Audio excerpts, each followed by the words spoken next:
Buenos días. El 4 de enero, en la conferencia matutina, el presidente de la República destacó nuevamente su actitud altamente humanista, o sea, un sentimiento que él ha expresado en varias ocasiones, que además es el lema de la Universidad Autónoma Metropolitana, en el sentido de que nada de lo humano nos es ajeno. En este caso, ante una pregunta de un reportero sobre la determinación de una juez de Inglaterra sobre el caso de Julian Assange, el presidente de la República manifestó, en primer lugar, dijo él, celebro que esta juez no haya condenado a Julian Assange,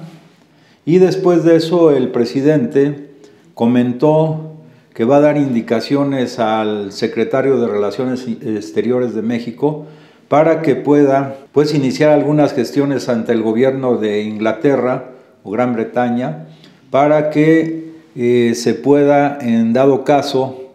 y respetando las normas, repito, internacionales y la justicia en Inglaterra, pues si Julian Assange queda en libertad, el gobierno mexicano ofrece dar asilo político a Julian Assange. Y recalcamos lo de asilo político porque Julian Assange está preso no porque haya robado algo, no porque haya cometido algún crimen, simplemente por sus ideas y por la forma en que dio a conocer de manera valiente a todo el mundo una serie de atropellos, asesinatos, invasiones al margen de la ley cometida por el gobierno norteamericano. Hay que recordar, por ejemplo, que dentro de las publicaciones que él dio a conocer a la luz pública se encuentran, por ejemplo, 90,000 partes de guerra de Afganistán. Es decir, cómo el Pentágono, las tropas norteamericanas, de manera totalmente arbitraria y violando todas las normas internacionales, asesinan al pueblo afgano. Además, perpetran atentados a través de drones, etcétera, con el pretexto de combatir la cuestión de la droga y también el pretexto de que en Afganistán se refugió, según los Estados Unidos de Norteamérica, los que causaron los atentados del 11 de septiembre. Pero 90,000 partes de guerra en Afganistán, pero también dio a conocer 400,000 partes de guerra en Irak, un país donde Estados Unidos intervino en 2 ocasiones militarmente, prácticamente destruyó las ciudades más importantes y asesinó a decenas de miles de iraquíes y todavía mantiene su presencia militar en Irak. Y eso derivado de la cuestión de la importancia estratégica que tiene Irak y las fuentes de petróleo y de gas fundamentales. También dio a conocer 80 informes, por ejemplo, de la forma inhumana en que se mantiene a los presos por parte del imperialismo norteamericano en Guantánamo, aislados totalmente y los tratan como animales.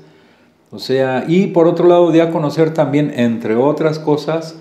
250,000 informes del Pentágono, donde nos damos cuenta de la forma tan cínica, tan descarada del imperialismo norteamericano de intervenir violando las normas internacionales en la vida interna de muchos pueblos de nuestro planeta. Hay que recordar también que desde el año 2012 Julian Assange recibió el apoyo del gobierno ecuatoriano, en ese tiempo dirigido por Correa, y tuvo asilo en la Embajada de Ecuador en Inglaterra. Entonces allí duró asilado 7 años, hasta 2019, cuando el presidente Lenín Moreno ordenó que ya se acababa esa protección que dio el gobierno ecuatoriano a Julian Assange en la Embajada de Ecuador en Inglaterra, y después de ahí ya vino el arresto y luego el juicio. Ahora bien, lo que destacó el presidente de la República en la mañana sobre este juicio a Julian Assange, repito, él celebró esa situación, la determinación de la juez de no llevar a cabo la extradición de Julian Assange hacia los Estados Unidos de Norteamérica. Y también vale la pena señalar algunos argumentos de carácter médico, psicológico y humanista en el fondo de esta jueza de Inglaterra sobre por qué efectivamente no concede la extradición a Julian Assange. Entre otras cosas, ella menciona que Julian Assange, de acuerdo a los partes psicológicos, él pues sufre de depresión y desestabilización ante la perspectiva del futuro. O sea, para él el futuro no digamos que es incierto, el futuro sabemos que si llega a las cárceles norteamericanas, pues serían cárceles de alto,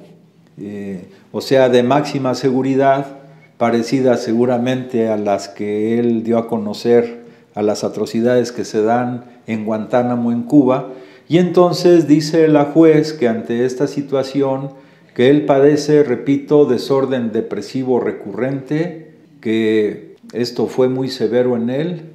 y también tiene alucinaciones psicóticas. O sea, es una situación muy difícil de salud la que vive Julian Assange. Entonces, dado entre otros estos argumentos, también la juez dice que esto propiciaría tal vez el suicidio de Julian Assange en las cárceles norteamericanas, que son de alta seguridad. Por esos argumentos fundamentalmente es que la juez no ha concedido la extradición de Julian Assange hacia Estados Unidos. Va a haber de todas maneras una audiencia el día 6 de enero y ahí se van a ver todas estas consideraciones por parte de la juez Barenster. Estamos nosotros al pendiente. Pero lo que destacamos sobre todo es esta actitud humanista altamente responsable del presidente de la República, el licenciado Andrés Manuel López Obrador. No es la primera vez que nuestro país a nivel internacional destaca por esta actitud de ser anfitrión de presos políticos en otros tiempos y de otros países. La memoria más reciente es, por ejemplo, el asilo político que concedió el general Lázaro Cárdenas a centenas o miles de españoles que durante la Guerra Civil Española y ante la amenaza fascista,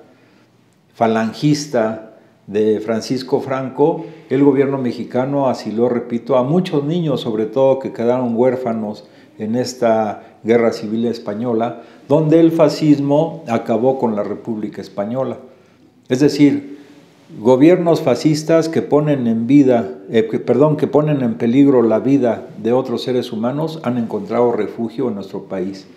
Lo mismo pasó en 1973 cuando vino el golpe militar promovido por la Agencia Central de Inteligencia y compañías transnacionales en Chile contra el presidente Salvador Allende. México fue uno de los países que a nivel internacional se destacó por esa solidaridad y acogió también decenas de miles de refugiados chilenos en nuestro país. Bueno, pues ahora se trata de una persona, pero una persona muy valiente que está siendo juzgado en este momento por la justicia británica, que además, repetimos, ha sido muy valorado la decisión de esta juez y que el presidente de la República ofrece ese asilo político a Julian Assange. Esto es altamente significativo porque manifiesta o deja claro ante todo el mundo también la posición autónoma e independiente del gobierno mexicano, basado sobre todo en los principios establecidos en el artículo 89 constitucional, donde habla, entre otras cosas, del respeto a los derechos humanos, también el tema de la soberanía nacional, la no resolución de los conflictos por la vía de las armas, sino por la vía del diálogo y la negociación política, y sobre todo la no injerencia en los asuntos internos de otros países. Pues bien, el presidente, como lo dijo ayer también, por cierto, se guía por principios, y esos principios forman parte de la historia profunda de nuestro país. Por cierto, el día de ayer el presidente de la República en su mensaje hizo alusión a uno de los grandes personajes de nuestra historia, que es Felipe Carrillo Puerto. Él hizo una exposición con motivo pues del asesinato de Felipe Carrillo Puerto hace ya algunos años, y él mencionó que Felipe Carrillo Puerto pues fue gobernador del estado de Yucatán, fue postulado por el Partido Socialista del Sureste, y hizo una narración que yo creo el día de mañana complementamos, aunque la recomendamos que la vean ustedes por la vía también del internet, sobre la personalidad, la obra de Felipe Carrillo Puerto. Pero algo que destacó mucho el presidente ahí, que por eso hoy hacemos este paréntesis, dijo lo siguiente, fíjense bien por favor, dijo él que la revolución ideológica, repito, la revolución ideológica a juicio de él, del tercer gran movimiento revolucionario transformador que fue la Revolución Mexicana, se gestó precisamente en el sureste e hizo alusión a gobernadores de algunos de los estados de la República. En ese momento mencionó 1915, como fue el caso de Veracruz, fue el caso de Tabasco y luego el caso de Yucatán. Él ahí mencionó también una carta que dirigió uno de estos gobernadores, precisamente, a otro gobernador, al de Yucatán, sobre el tema que decía, moralíceme, porque dijo el presidente de la República que el carrancismo se había desviado de los objetivos originales de la Revolución Mexicana. Entonces esto es sumamente interesante y toca dos temas, lo uno con lo que pasó el día de hoy. Primero, lo que hemos venido diciendo desde hace algunos meses, que en México, para que la Cuarta Transformación se consolide, se requiere llevar a cabo simultáneamente tres grandes revoluciones. Uno es precisamente la revolución ideológica, en lo que debemos todos profundizar en base a lo que el presidente de la República dijo el día de ayer. Y reitero, él dijo, me parece que la revolución ideológica que se gestó durante la tercer gran transformación, es decir, la Revolución Mexicana, se llevó a cabo en el sureste. Vamos mañana a recomendar y a recapitular algunos aspectos de esta revolución ideológica, porque hoy en esta cuarta gran transformación también debemos llevar a cabo, y además lo está haciendo diario el presidente, esta gran revolución ideológica, que a veces se expresa como una revolución conceptual. Es muy importante los conceptos por medio de los cuales expresamos nuestras ideas y nuestras aspiraciones. La segunda gran revolución, sin la cual igual la 4T no se va a consolidar, es la revolución cultural. Y toco el tema, que repito, mañana profundizaremos, de la carta que envía uno de los gobernadores a otro de ese periodo, donde le dice, moralíceme, es decir, revolución cultural. La moral que establece las formas de relacionarse o analiza las formas de relacionarse entre los seres humanos es fundamental. Y aquí lo que requiere el país también es una gran revolución cultural. Y estamos ya en el año precisamente 2021, donde el país cumple 200 años de haber proclamado su independencia y el presidente de la República ha anunciado que va a invitar a una gran cantidad de pueblos originarios de todo el planeta para que expongan precisamente en México sus culturas ancestrales, centenarias y milenarias. Es decir, esta gran revolución cultural que se requiere en México para consolidar la 4T va a tener una manifestación internacional y va a ayudar también a todo el planeta a hacer esta gran revolución cultural para echar ya al basurero de la historia todas las tesis neoliberales que realmente influyeron en el retroceso por varias décadas de la humanidad en sus manifestaciones culturales. Y también, ligado a este tema, hoy el presidente de la República habló de la importancia de las universidades y que se va a analizar el tema de que las universidades dejen de cobrar las cuotas a los estudiantes, respetando desde luego su autonomía, pero hay que recordar que esta autonomía es una autonomía fundamentalmente de la cátedra que se imparte. En este tema, el presidente de la República también recordó que algunas universidades se prestaron, los rectores de algunas de las universidades o las altas autoridades de algunas universidades, a llevar a cabo la estafa maestra. Y es decir, las universidades en el periodo neoliberal no estuvieron tampoco exentas de la corrupción y de la corrupción en alto grado. Entonces el presidente también habló de que ya no es posible que algunas universidades o en algunas universidades se siga manteniendo un cacicazgo que ya lleva décadas, sino que se debe airear la vida democrática de las propias universidades y lógicamente eso lo deben decidir las universidades mismas. Pero él lo que recomienda es que no se cobren cuotas, que la educación superior sea efectivamente gratuita en todo el país. Hay que recordar que se hicieron algunas reformas a la Constitución, precisamente donde se establecía de tiempo atrás que la educación que imparte el Estado será gratuita, pero en el periodo neoliberal eso se constriñó solamente a la educación básica. Hoy el presidente está insistiendo, y eso es muy bueno, que en las universidades no se cobre cuota a los estudiantes. Si eso lo completamos con las becas que se están dando y con las 100 universidades nuevas que se están construyendo en este gobierno de la Cuarta Transformación, pensamos que esto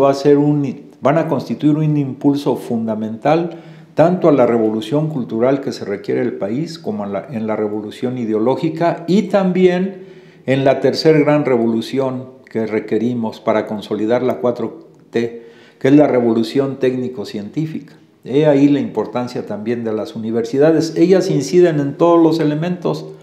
porque generan cuadros teóricos, prácticos, científicos, técnicos de buen nivel que pueden incidir en estos tres aspectos, en la revolución ideológica, en la revolución cultural y en la revolución técnico-científica.